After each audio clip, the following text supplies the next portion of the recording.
Hi everyone. Welcome to innovative house wife vlog. I hope అందరూ బాగున్నారని అనుకుంటూ ఈ వీడియో వచ్చేసి మనకి కిచెన్లో యూజ్ అయ్యే టిప్స్తో పాటు ఇంకా జీరో కాస్ట్తో హోమ్ డెకర్ ఐడియాస్ అనేది షేర్ చేశాను. సో లేట్ చేయకుండా అవేంటో చూసేద్దాం. Idea number 1. ఈ ఐడియా కోసం తీసుకున్న బాక్సులు ఫుల్గా బిస్కెట్స్ ఉన్నాయని అస్సలు అనుకోవద్దు. బిస్కెట్స్ అన్నీ తిన్న తర్వాత మిగిలిన ఖాళీ బాక్స్ అనమాట. ఇంకా ఈ బాక్స్కి ఒకవైపున ఓపెన్ లాగా ఉంది కాబట్టి అది క్లోజ్ అవ్వడం కోసం ప్లాస్టర్తో రెండు వైపులా కూడా క్లోజ్ చేసుకోవాలి. ఇలా క్లోజ్ చేసుకున్న తర్వాత ఇప్పుడు ఈ బాక్స్కి ఎగ్జాక్ట్గా అంటే కరెక్ట్గా మధ్యలో ఒక చిన్న గుర్తు పెట్టుకోవాలి. రెండు వైపులా కూడా సమానంగా ఉండేటట్లుగా చూసుకొని చిన్న గుర్తు పెట్టుకొని అలానే కట్ చేసుకోవాలి. ఇలా కట్ చేయడం వలన సమానంగా ఉండే రెండు చిన్న చిన్న బాక్సుల్లాగా ఉంటాయన్నమాట. తర్వాత మిగిలిన రెండో బాక్స్ను కూడా ఇలానే కట్ చేసుకోవాలి. ఇలా కట్ చేసిన ఈ 4 బాక్సులకి అంటే ఒకదానికొకటి ఫెవికాల్ని అప్లై చేసి మనం అతికించుకోవచ్చు, లేకపోతే ప్లాస్టర్ అయినా వేసుకోవచ్చు అనమాట. ముందు బాక్స్ కింద వైపున వేసుకోవాలి. బాక్స్కి రెండు వైపులా అటువైపు ఇటువైపు వేసుకున్న తర్వాత ఇప్పుడు పై వైపున చూసుకున్నట్లయితే బాక్స్ విడివిడిగా ఉన్నాయి కదా, సో వాటిని కూడా చిన్న ప్లాస్టర్ని కట్ చేసుకొని అతికించుకోవాలి. ఇలా అతికించడం వలన అవి విడివిడిగా లేకుండా ఒకేలాగా అంటే ఒక ఆర్గనైజర్ లాగా ఒకే బాక్స్ లాగా ఉంటాయి అన్నమాట.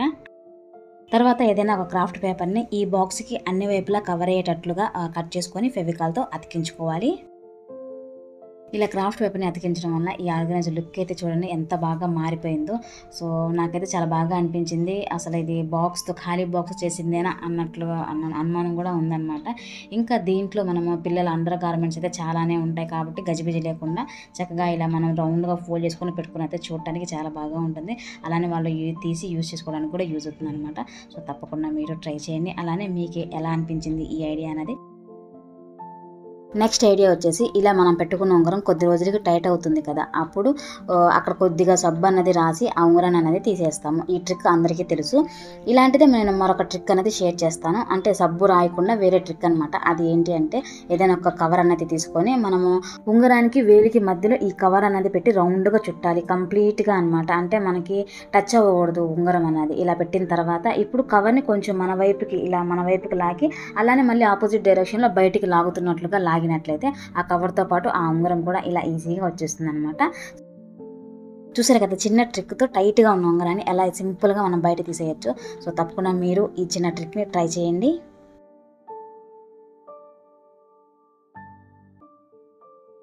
నెక్స్ట్ ఐడియా వచ్చేసి కొద్ది రోజులు వాడకపోతే పెన్ను సరిగ్గా రాయకుండా ఉంటుంది. అంతేకాకుండా పొరపాటున కింద పడినా సరే అది మధ్య మధ్యలో వదిలేస్తూ ఇలాగా సతాయిస్తూ ఉంటుంది కదా, ఆ టైంలో ఒక చిన్న గిన్నెలో వాటర్ని తీసుకొని పడని పెన్ను నీడిలు వాటర్లో మునిగేలాగా పెట్టేసి 5 నిమిషాల సేపు అలా వదిలేయాలి.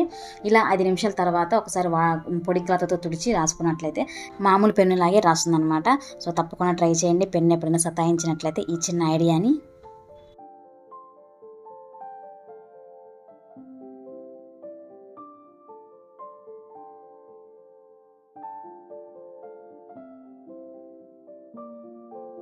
నెక్స్ట్ ఐడియా వచ్చేసి పొద్దున్నే యాపిల్ని కట్ చేసి పిల్లల స్నాక్స్ బాక్స్ని రెడీ చేసి పంపించేస్తాం కదా. సో మనమైతే పొద్దున్నే కట్ చేస్తాము, వాళ్ళు ఎప్పుడో 11కి అలా తింటారు కదా స్నాక్స్. ఆ టైంలో మనం మార్నింగ్ కట్ చేసిన యాపిల్ ఆ తర్వాత వాళ్ళు తినే టైంకి కలర్ చేంజ్ అయిపోయి సగం తినేసి సగం మళ్ళీ వెనక్కి అలా తెచ్చేస్తున్నారు కదా. సో ఈ ప్రాబ్లం అయితే నేను ఫేస్ చేస్తున్నాను. మీరు ఫేస్ చేస్తున్నారా లేదా అన్నది నాతో షేర్ చేయండి.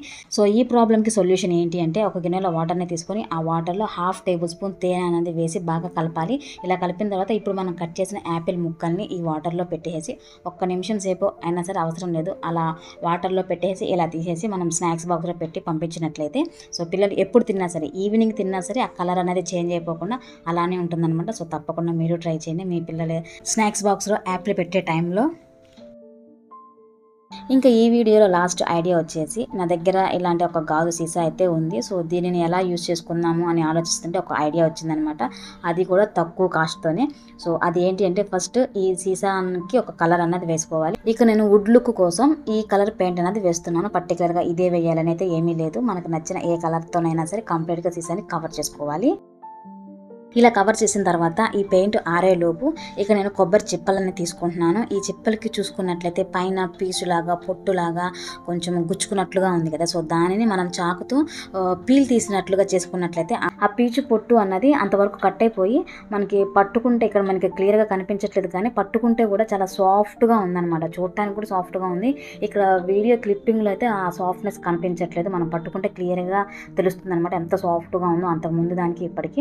ఇలానే రెండు చిప్పలకు ఉన్న పీసు పొట్టు అనేది శుభ్రంగా తీసిన తర్వాత కడగాల్సిన అయితే అవసరం లేదు. ఇప్పుడు వీటిని ఏదైనా ఒక బరువైన వస్తువుతో, అంటే మనం పచ్చడి చేసుకునేటప్పుడు బండ ఉంటుంది కదా, సో దాంతోనైనా లేకపోతే ఇలాంటి సుత్తితోనైనా సరే పగలకొట్టాలి. అంటే పగలకొట్టి చిన్న చిన్న ముక్కలుగా చేసుకోవాలి. ఎందుకంటే వీటిని మనం ఇందాక సీసా ఉంది కదా, ఆ సీసాకి అతికిస్తాం. అంటే మరీ చిన్నవి కాకుండా మరీ పెద్దవి కాకుండా ఒక మీడియం సైజులో ఉండేటట్లుగా చూసుకొని ఇలా చిన్న చిన్న ముక్కలుగా చేసుకోవాలి. ఇలా చేసిన ముక్కల్ని ఇందాక పెయింట్ వేసి రెడీ చేసిన సీసాకి కింద వైపు నుంచి హాట్ గ్లూతో నేను అతికిస్తున్నాను. ఇక్కడ ఫెవికాల్ని కూడా యూజ్ చేసుకోవచ్చు, కాబట్టి కాస్త టైం పట్టింది. ఇలా మనకి ఏది వీలుగా ఉంటే దానితో సీసా పై వరకు వచ్చేలాగా, అలానే ఈ ముక్కలు ఒకదానికొకటి అతకకుండా కొంచెం గ్యాప్తో అతికించుకోవాలి.